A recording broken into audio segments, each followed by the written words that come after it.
వాణిజ్య సంబంధం. ప్రపంచంలో ఉన్నటువంటి ఏ డాక్టర్ కూడా ఆ వీణ వాణిజ్య విడదీయలేకపోతున్నారు. కాంగ్రెస్ టీఆర్ఎస్ పార్టీల మధ్యలో ఉన్నటువంటి బంధం కూడా అట్లాంటి బంధమే. ఆ రెండు పార్టీలను కూడా ఎవరు విడదీయలేదు. ఒక మంచి పాలన రావాలంటే, ప్రజలకు మేలు జరగాలంటే, నర్సాపూర్ మున్సిపాలిటీలో అభివృద్ధి జరగాలంటే అది కేంద్రం ఇచ్చేటువంటి నిధులతోటి నరేంద్ర మోడీ గారి నాయకత్వంలోనే జరుగుతుంది తప్ప ఒకసారి 2 సార్లు 3 సార్లు 4 సార్లు 5 సార్లు ఎమ్మెల్యేలై మంత్రులై అవసరాల కోసం పార్టీలు మారుకుంటూ పోతున్నారు తప్ప నియోజకవర్గంలో మార్పులు రాకపోవడం అనేది బాధాకరమైనటువంటి విషయం. ఇకపోతే టీఆర్ఎస్ పార్టీ నుంచి ఇక్కడికి ఒక ఆయన ఇన్ఛార్జి వచ్చాడు. నా మీద ఎంపీకి పోటీ చేసినప్పుడు చెప్పిండు, నా దగ్గర బాగా సూట్ కేసులు ఉన్నాయి, నేను సూట్ కేసులతో ఎలక్షన్ గెలుస్తా అన్నాడు సారు. 200-300 కోట్లు ఖర్చు పెట్టిండు.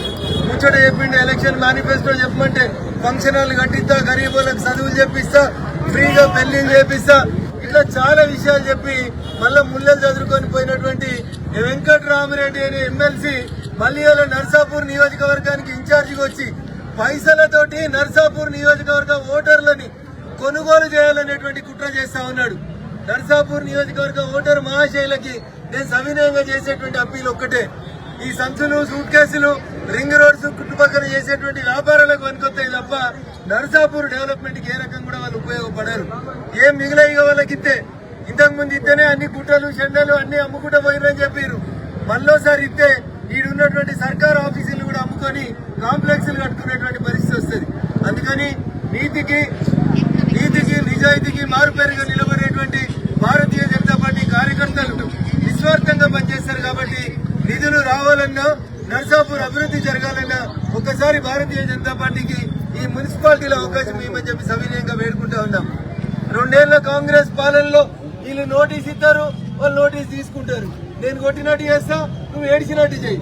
ఏమైనా అక్కనుందా? ఎవడైనా ఎలక్షన్ల నామినేషన్ల రోజు మాజీ ముఖ్యమంత్రికి కాంగ్రెస్ ప్రభుత్వం టీఆర్ఎస్ వాళ్ళకి నోటీస్ ఇస్తుంది అంటే పేపర్లలో అయితే కాంగ్రెస్ కనబడాలి, లేకపోతే టీఆర్ఎస్ కనబడాలి.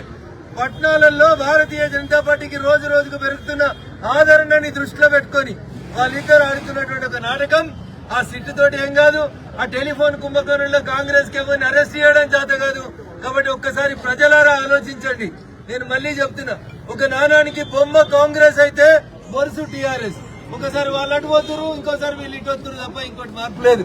అందుకని భారతీయ జనతా పార్టీ కౌన్సిలర్ అభ్యర్థులు ఆశీర్వదించి ఈ మున్సిపాలిటీ మీద మా జెండా ఎగరేసేందుకు అవకాశం ఇస్తే ఖచ్చితంగా గత 2.5 దశాబ్దాలుగా జరిగినటువంటి మార్పుని నర్సాపూర్ మున్సిపాలిటీలో తీసుకొస్తామని చెప్పి ఈ సందర్భంగా తెలియజేస్తూ సెలవు తీసుకుంటా ఉన్నా. జై హింద్.